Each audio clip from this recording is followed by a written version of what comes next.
that is being proposed in the city of Fall River. Welcome to Neighborhood News. I'm John Sylvia here with Carlos Caesar. Hi, Carlos. John. How are you? Good. How about yourself?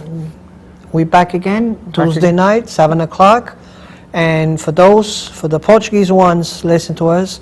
Sejam bem-vindos mais uma vez ao nosso programa Notícias da Sua Vizinhança, sempre todas as terças-feiras, às 7 da noite, no canal 95, aqui da escola do Bristol Community College.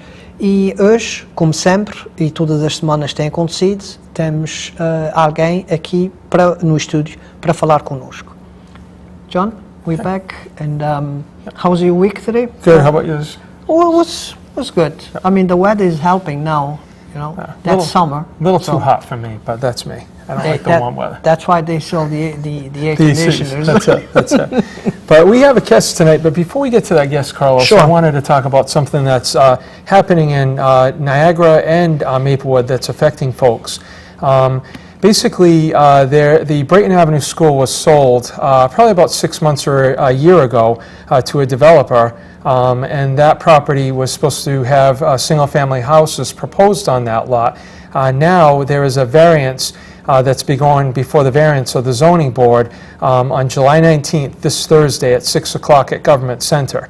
I really think this is an important thing to get out there. This proposal is going to increase traffic, it's going to create a lot more noise, and it's also going to affect the quality of life and lower property values. We were told that there were going to be single-family houses there, and I think this is a no-brainer to have single-family houses or a commercial building with a drive-through. Mm-hmm. And I have spoken to some people there, and they are not for it. We're starting a petition up to bring this before the zoning board. So feel free, my phone number is 508-367-1366. Give me a call if you'd like to sign that petition. If you don't have time to do that, it'd be great to come to that zoning board. There's power in numbers. And there's that old saying, one person can make a difference. You might be that one person that is going to throw the zoning board over to look at this in the people's favor in that area. Yes, So. and that board is, we need to, every time that something goes in front of that board makes me nervous, because even city councils complain about the board. Yeah. They don't listen to people, they don't care, they just make decisions in a minute. That's what happened to me when I went there, when they decided to split the old theater on Pleasant Street. They don't care, they don't listen. Well, so, I mean, I wish well, you know, good luck for you and for your neighborhood. Yeah, and it's, I mean, it's, you know, I know you live in, I know it's further away from you, but it's going to affect everybody in Niagara and Maplewood. You know, yes, I live 3 or 4 blocks from there, so I'm more concerned probably than other folks, but we also have to start looking at this. We are a city, collectively, and we all need to back each other with this stuff, and I know that you're going to be out there. Exactly, and this should concern any neighborhood group, because all neighborhood groups have old schools for sale. Yep. And whatever is happening now to your neighborhood, tomorrow could be happening on my neighborhood or any other neighborhood that has old schools for sale. Yeah, exactly. The sales are done fast, with no project.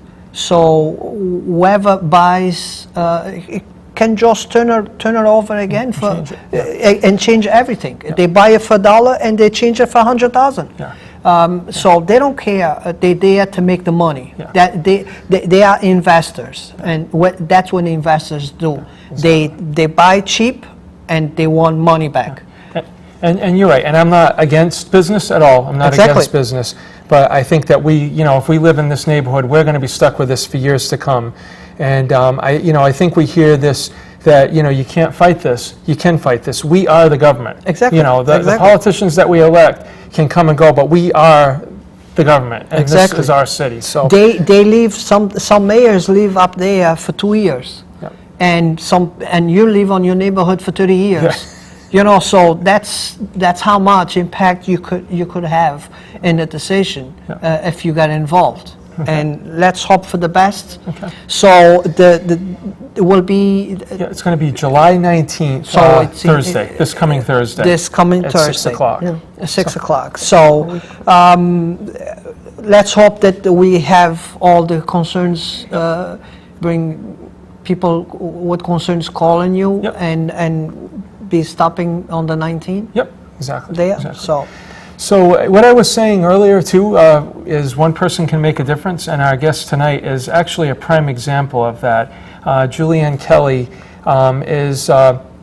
works for Mass in Motion, and I can tell you personally, she has made a big difference in this city, really advocating for things like the bike path, which she's going to talk about. So welcome, Julie. welcome. Thank you very much. Yeah, and Thank I'm- you, John. He Thank calls you Carla. Julie, I call you Callie. So doesn't matter. okay. Julie Callie. That's why you have two first names, That's right, I do. I'm sorry to have bored you for that first few not at minutes all. there. So at least you got a break, you didn't have to talk. Thank you. So to start out, could you tell us a little bit about Mass in Motion? Sure, sure. Mass in Motion is a private-public partnership funded by Massachusetts Department of Public Health and private health insurers in the state. And the funding goes to the city of Fall River. So I am a city employee, but my funding is from the state primarily. And the idea is to work with the city on changes in policies, in systems, and in environments to make the city a place where people want to be more healthy, be more physically active, have better food available to them so that their nutrition is improved, and make these resources so that healthy choices can be the easy choices for people. Great, great. So I know we have this rendition here, and both of us were at that. There was a meeting, public yes. meeting on that. Would you want to explain a little bit of how this started, how this came about? Sure. Well, the Quequechan River Rail Trail is not a new idea. It was, that I know of, first spoken of back in the early turn of the decade, back in 2002 or 2004. And an idea came to make improvements on the river. And because, after all, the river gave the city its name, and much of it has been buried or divided up in order to put in Route 195. So the idea was not new, but we resurrected it and put it in the new 2010 Fall River Open Space and Recreation Plan. And that plan will extend to 2016. It's a long plan. It's long-term plan. It's been approved by the mayor, approved by the state, and it really looks at resources to protect and to improve in order to benefit the city in a lot of different ways. Of course, part of it is to allow people to be more physically active, but also to improve economic development in the city. So there are a lot of different thoughts going into this.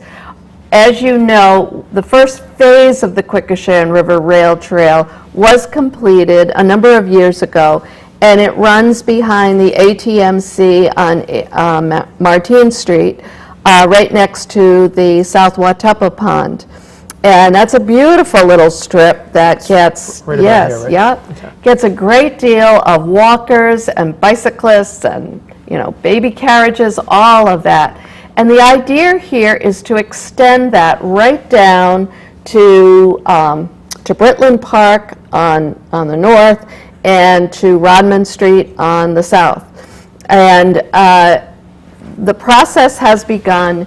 We started meeting right after the open space plan was completed in 2010, that summer. We began in the fall meeting with Gateway City's park program.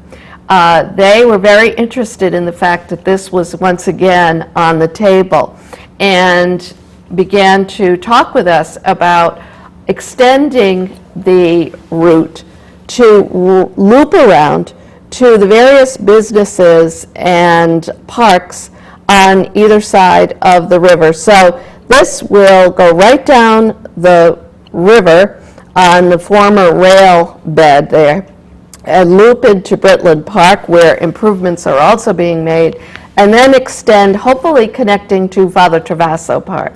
So it really will have a great impact on all the neighborhoods, the whole city, but particularly the neighborhoods that border the Quequechan, Niagara, Flint, Maplewood, Corky Row, Bank Street. They'll all be able to use and enjoy this resource. Well, Carlos and I both went to that public meeting, but, we hear this here in Fall River, is this really going to happen, like with the train? But it seems like this is really going to happen, Yes, I think so. Okay. $700,000 was received by the city back in January to do the initial planning. So, and at this point in July, the 25% plan is completed. And that's a key step. That's when the engineers have come in, they've looked at, the wetlands, they've looked at where the pathway will go, what changes need to be made. And that 25% means that it next can go to the Transportation Improvement Plan, get on that list. And it is on that list, but the hope is to bring it in sooner. So we're looking at 2014 where construction might begin on this. So it's very much a very active, very quick-moving process, I would say. I mean, and is this on any website if somebody wanted, because I know you brought us in something so we could put these pictures up. Unfortunately, we couldn't get them up in enough time, but is there a website that people could look at this? Well, Okay, sorry. that's a good question. Sorry. Possibly we could get that right up on the city website. I don't think it's up there now, but I will definitely look into that. Okay, great, okay. No, it would be nice. And one of the things that I liked at the meeting, I liked the presentation that was done because it gave me every step of the path, where we're going, what streets we're going to cross. That's why with some people there with concerns if we should put lights or not put lights, so people could let these people cross. One of the intersections that was people had questions about was right on Quequechan Street, because somewhere they're supposed to cross the Quequechan Street, and that street, and becoming in a couple of years the new Walmart there, the traffic's going to be tremendous in there. I mean, it is right now, but when that plaza opening over there, I think it's going to be a big problem. So it was good to see the concerns of the people. They really want the project here, but they have questions, and they have safety questions. Yes. And the engineers, they are taking notes and bringing and answering some questions of the neighborhoods was very important. I liked We're the looking meeting. for that kind of input also. Besides the work by the engineers and the landscape architects, also there's what's called a health impact assessment. And that has been also, was started in June, and a number of people, John, you were there, that was very good. came to the meeting to think about what is going to change when you have something like this, for the good or for the bad. Will safety be improved or worsened in terms of car accidents involving bicycles or pedestrians? Will the air quality be improved because of more people walking and using bicycles to get where their destinations, rather than jumping in a car to ride a mile or two? And we have a very high asthma rate in Fall River, so that would be an excellent improvement if the impact was along those lines. Economic development, that would be, of course, beneficial to the city. So we're looking particularly to what they call the stakeholders, like people who live in the neighborhoods surrounding the river, the businesses right along the river who will see changes and perhaps improvements for their employees to be able to go out and take a walk. I'm really excited about the new Health First, with all of its patients having access, and we all know that people need to be more physically active. Yes. So this will definitely make an improvement. What I will do, and because we now we put our programs, our shows on the page, on the Facebook yep. page, and what I will do is I will put pictures that I have from that meeting, Oh, good. from that presentation, together with the video. Yep. So this way people can actually see the pictures from that presentation. One thing that I really like about the presentation too, John, and you were there, you probably could help me with this, is the material they're going to be using.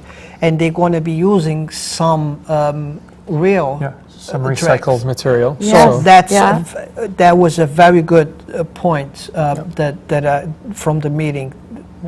yeah. I know they had hoped to actually, I drive in every day and come in on Route 195 for years and have looked over and seen the rail bed there and just thought, it's so beautiful to see the river, to see the rail bed going down the middle of it. If you really take some time, there's a lot of wildlife in the river.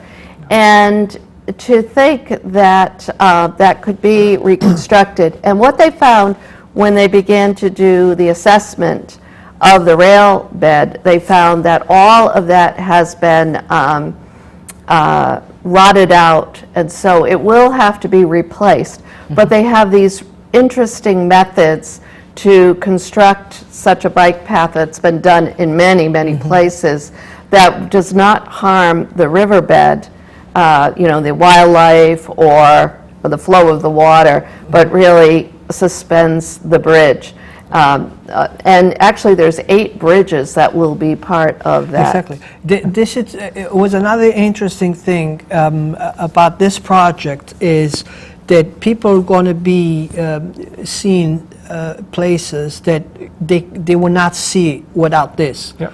Just driving in Fall River, we will not see the places that now you can use your bike and you can stop at these points. Yeah. And the bridges, it's one of them. It is. It's very good, and I have to say, to give Julie some kudos with this. This really started out, and I believe this was probably here, but Julie was pretty instrumental in getting these bike runs to get awareness for biking, and with this now, there's a bike committee in Fall Yes, River. So I think all of this has come together, and really, it's great. I think this is a great thing that's going to improve economic development, and during that HIA class, there were things that were brought up there where, people don't even think that. The group that I was in, they were talking about having like bike shops along there, or you could have like a kayak shop there, Yes. and it's just seeing this Exactly. all put together. And when you see the pictures of this, there are places, the Bristol, the Fairhaven bike Fairhaven? trail. All these trails are economic engines, and Yeah. I think if people realize that, it's going to be great for us living here. And the Cape Cod one is another one where folks go out there. This is what they do.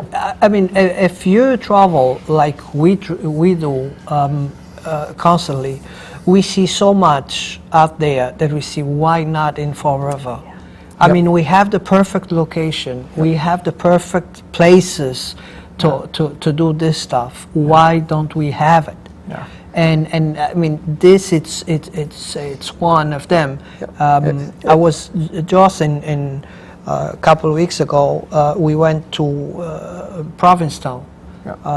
Some of the team from here, from the studio, went with us, and we walked a lot.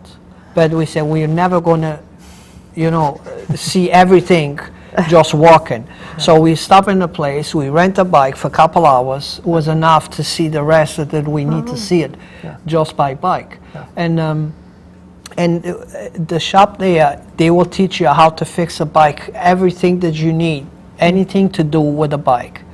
In another place that we went, they have a bike parade. People decorate bikes, you know, and they do, that's only bikes. Everything that you see on the parade is bikes. So you have now these inventors, you have the schools decorating bikes, and you could see Elmo, you know, a bike from Elmo. Unbelievable. So, and every time that I see something like that, I always think Fall River. Why did Fall River have something like this? And you know that during that HIA meeting, I met I think it was the director of the YMCA, Yes. who actually I think lives in Wareham and works in New Bedford, and she drives a certain point I think to like Mattapoisett and gets on the bike trail. So, and you know, I try to do that at least 2 days a week. Like today, I couldn't do that, but I take my bike from home to the bus, and then I drive up to Boston on the bus and take it to work. So we, you know, people do this stuff here. Again, it's us thinking that maybe we're not good enough, but we are. These things happen, and I'm fully confident this is going to happen, which is great. And I think once people see this come to fruition, it's really going to change some things. I really believe that. Right. you know. I think we had a bike summit about a year ago, February, and people got very enthusiastic. And they were talking about Rhode Island and how Rhode Island, although it's a very small state, you know, has really made a commitment to making it open and safe for bicyclists. And so we began talking about, we have a lot of bicycle activity also and safe routes on the Cape. So there's this gap between Rhode Island and the Cape. And so we need to fill that gap. And that's where the South Coast Bikeway Committee was formed, and that includes Fall River, Westport, Dartmouth, New Bedford, Fairhaven, and on up to Wareham. But we also have right here the Fall River Bike Committee that goes on many trips and invites everyone to come out with them to show that if it's around town, to show that you can bicycle in the city of Fall River safely. And also, if you travel a bit, you see these wonderful resources that have been made that Fall River can also have. And one of them is already constructed. It's, you know, the new Veterans Memorial Bridge is a fantastic entryway by car or by bicycle or by walking across the Taunton River and into Fall River. And we need to just connect that right up so that people can then head through Westport or go over Yes. to the bioreserve. Just take advantage of what This Fall is River the- owns. This is like a puzzle that's going to connect the Westport Yep. bypass to Fall River. Because when they get into Britain Avenue, now it's not safe. From that point on, it's not safe, because now you're going to have all those lights to cross, and you know, and that's going to connect right there with the lights. That was one of the safe issues. that was- there was the light there, yeah. and to get the people safe Yeah. cross. And you know, I know that was brought up at the meeting about that, and I have been to the bike path in Fairhaven. My brother lives right on this bike path, and I have to say there's a busy road there, Sconneck Road, which is where all the plaza things are, and I'll tell you, they have no light there. People stop, they know that people are on these bike path, and like I said, this is like a Brayton Avenue kind of thing, or a Plymouth, maybe not a Plymouth Avenue, but a Brayton Avenue. It's a very busy area, and I've been on bike paths down in the DC metro area where they might have a blinking light, or they'll have nothing, and people know. They just have signs. So I understand the concern that people brought up there, but I think once people know this stuff is there, I mean, we're no different here, and I can honestly tell you, I ride my bike here. I've been on a couple of those bike runs with you guys and also the bike committee, and I've rode my bike in Boston, and I can tell you I'm a lot more afraid when I ride my bike in Boston than here in Fall River. People are a little bit more cautious of people on bikes, where up there they're ready to knock you over. So if we can do it up, you know what I mean, down here, I think, Yes. and they have these paths in Boston, I think it's going to work The here. ones that I crossed there in Warren, Rhode Island, Yep. Another one. going to Barrington, Yeah. is they have very small stop signs, Yep. but they don't stop. The cars are the ones that stop. Yeah. So every time that I get there, I always go slow, because I know Yeah. the bikes are run. Yeah. So again, I think it's just Yeah. a matter of time, Yeah. you know, for People people just- to learn. Education. Yeah. And Safety is a huge issue. We're talking, with the mayor about striping Eastern Avenue. Striping does help, creates a sense of safety so that more people will get out on their bicycles. We'd love to see it where kids and faculty could ride their bikes to Durfee and to BCC and other schools in the, along that route. And Julie, if you could just talk about, too, I don't know if a lot of people know about this, Plymouth Avenue. Yes. There's going to be a whole new reconstruction of that, and I know that you worked with the state to, get these lines in there with that. Could you just talk a little bit about that? Well, I think this goes back to what you both were talking about in terms of making your voices heard. And John, you were there when they had a public hearing about the reconstruction of Plymouth Avenue. And that's key because that's a south to north connector. And so I went to the public hearing fully expecting there to be bicycle lanes added to the design of what Plymouth Avenue would look like. And when the meeting came to an end and they asked for questions, there had been no mention of bike lanes. And yet there is quite a bit of bike usage on Plymouth Avenue. I mean, it's a main thoroughfare. So I raised my hand and asked that question, and John also asked, and we got the conversation going about it. And following that, there were a number of meetings. Letters were sent by the Fall River Bicycle Committee, and we got a response back that, due to our concerns, that the bike lanes would be added. So, it was a wonderful example of making your voice heard and then having positive results.